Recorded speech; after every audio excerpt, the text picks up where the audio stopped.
Coming your way on today's San Francisco 49ers report, after the Los Angeles Rams did just beat the Seattle Seahawks on the road in Seattle, they dominated their division rival.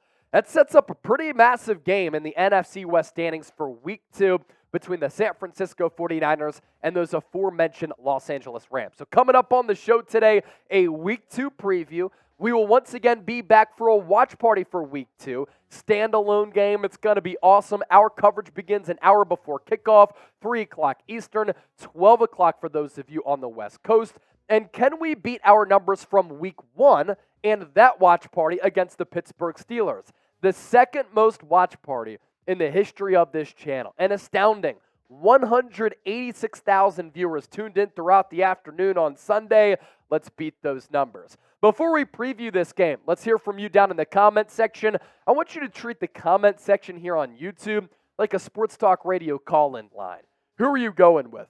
Get those predictions in. SF for the Niners, LAR for the Rams. So after Week 1, here's a look at the NFC West standings. San Francisco 1-0 after beating the Pittsburgh Steelers 30-7. Los Angeles Rams 1-0 on the season. And after the Rams beat Seattle, Seattle drops to 0-1. I don't know how the Seahawks lost that bad to the Rams. And then the Cardinals lost to the Washington Commanders on the road to lose the first game of the Jonathan Gannon era. And because San Francisco looks so good after Week 1, my recap, I told you, Niners look like the most talented team in football. The odds makers agree with me, and maybe they just watch the show. San Francisco, best odds to win the Super Bowl in Las Vegas at 6-1. What that means is you put $1 down, and if the Niners were to win, you get $6 back. Eagles right behind them on their heels at plus 650. Then a couple of AFC teams in the Chiefs and Bills, and the Dallas Cowboys at 11-1 odds. But we know once January and February comes around, they'll always throw up on themselves. Props to the Los Angeles Rams. In Week 1, they kicked the shit out of the Seattle Seahawks, and they punched them right in the teeth, winning that game 30-13. And the Seahawks were not able to muster any points after halftime. And this is really, when I went back and watched the tape, how I thought the Los Angeles Rams won that game.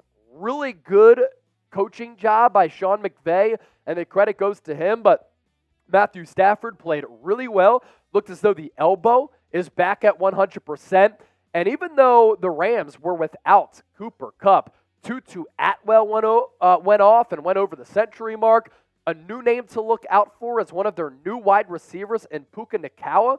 He went to Baylor, and he surpassed the 100-yard mark as well. The Rams' offensive line, which has been a troublesome area on that football team over the last couple of years, did not surrender a sack, and Aaron Donald looked great.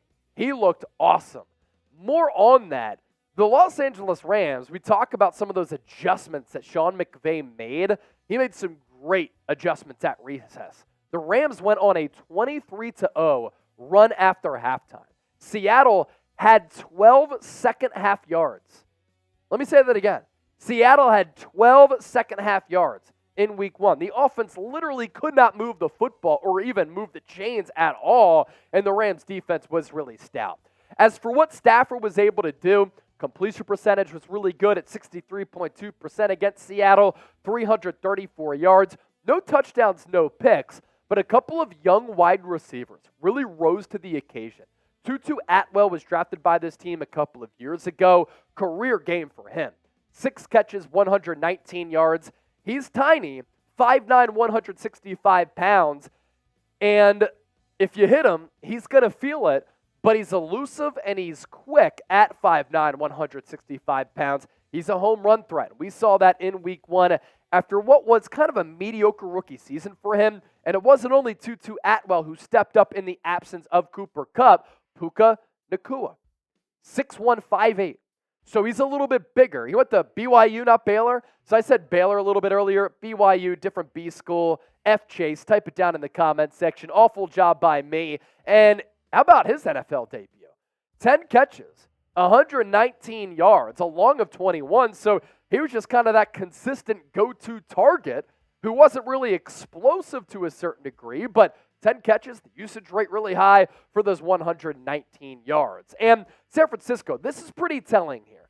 They are on the road. I understand that SoFi Stadium is pretty much deemed as Levi's Stadium South.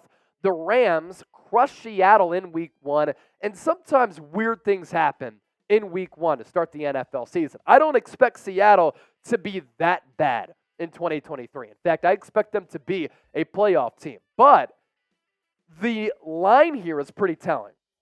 You had San Francisco dominant on the road against Pittsburgh. You had Los Angeles dominant on the road against Seattle, yet San Francisco is more than a touchdown favorite in this game at -8. So the odds makers really like the Niners in this game, and they were more impressed with San Francisco dominating it than Los Angeles Rams dominating their first game. The over-under 44.5, so that's a look at that number, and Vegas was right on that week 1 over-under, 41.5 for Niners Steelers. It only was at 37. If you hate the Los Angeles Rams, you know the motto, FLA. FLA. And if you don't want to type FLA, I understand that. We like to have fun here on the show. Don't be a Grinch, but you could type beat LA if you'd rather do that, if you think that suffices as well. More on this preview coming up here around the corner. First, though, today's show is sponsored by Game Time. If you're looking for last-minute tickets, download the Game Time app. Make sure you make a profile, and when you use the promo code NinersChat, you get $20 off your purchase. That's the promo code NinersChat, and you get $20 off your purchase. It really is the best ticket app in the game. Best seats, lowest price guaranteed. Some of these last-minute flash deals are great. It's especially a great app to use as the game gets closer and closer because the prices do drop on the app. You can toggle this too in a really easy way for the user experience. You can take a look at the San Francisco 49ers' entire schedule, home and away games. You can pay with Venmo. You can pay with a debit, credit card, a couple of different payment options. What I also love about this app, and this is probably my favorite element of it, is that you can see where you want to sit in the stadium, the section and the row, but the vantage point and the price point from where you'll be sitting. So that's promo code NinersChat. Redeem your code for $20 off. Terms apply. Again, create an account. Redeem the code 49erschat for $20 off. Download the Game Time app today. Last-minute tickets, lowest price guarantee.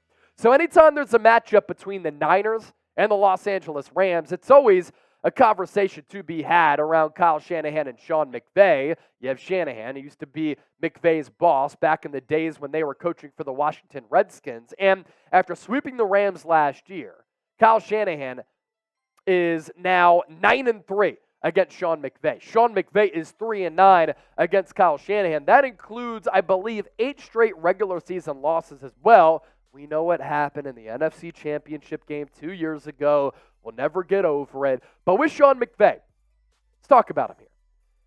This roster has been deemed to be a bad roster in 2023. A lot of people thought that with the Rams letting go of Bobby Wagner, trading away Jalen Ramsey, shedding a lot of salary, having so many rookies on that team, that they were going to try to tank for Caleb Williams, who's right down the road playing at USC, and they're going to get Caleb Williams if they secure that number 1 overall pick. But Sean McVay made some great adjustments against Pete Carroll. And Pete Carroll's a really good coach who also makes counter adjustments. And that was a big takeaway from that week 1 game. I was very impressed with what Sean McVay was able to do as the Rams pitched that second half shutout. And what I think the Niners need to do to win this game against Los Angeles, I want to see Brock Purdy continue to play really well.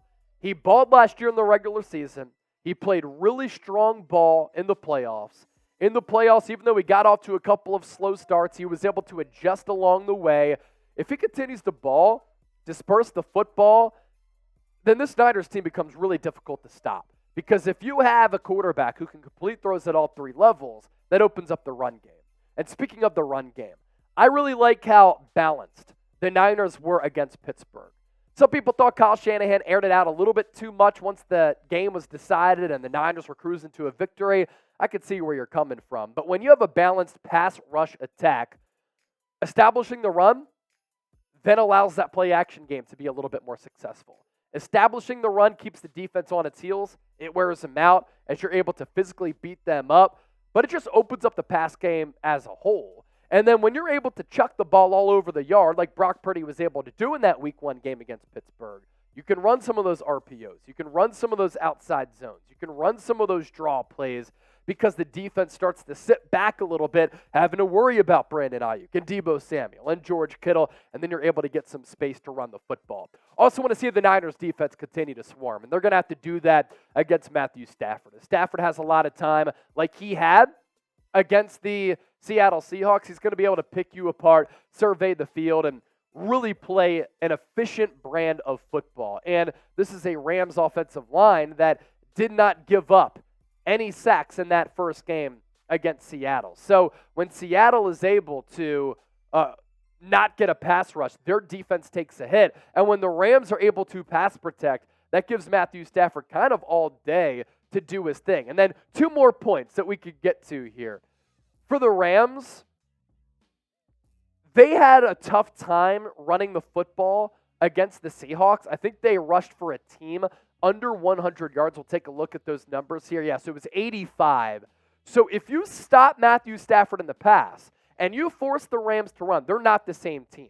If you can't stop the pass, they're comfortable, as we've seen with Matthew Stafford dropping back like 50, 60 times to chuck the pill. And with the emergence of these young wide receivers who are explosive, who are quick, who are twitchy, it gives Matthew Stafford some weapons. And that Rams offensive line, they've been bad the last couple of years. No sacks Week 1 against the Seahawks. Head-to-head comparison for this game, given their Week 1 results. You had the Niners passing for 220 yards, led by Brock Purdy. Matthew Stafford threw for 333. San Francisco able to run for 188, all led by Christian McCaffrey, who led all running backs in rushing yards in that game. Among all RBs in Week 1, you had the Rams only rushing offensively for 92 yards, so not 85. That was rushing yards allowed, as you could see on the screen as well. Pass yards allowed for San Francisco, 232, but a lot of those came in garbage time. Up until the 2-minute drill, San Francisco's defense had only given up 1 yard against the Steelers, but the Rams only gave up 112 passing yards. So I want to see that Rams pass defense get tested by Brock Purdy a little bit. San Francisco's rushing defense, a little bit of a concern in the preseason. Kyle Shanahan even said as much. Only surrendered 41 rushing yards, but the Rams also good against the run, as they had an all-around stellar defensive performance, giving up those 85 rushing yards. With that, we turn to this. Predict the score of this Week 2 game. Make sure you subscribe to the channel as well. Turn on those notifications, because when we do go live, you'll be notified for our watch party. Appreciate y'all for watching. Predict the score. Thank you so much for watching today's show.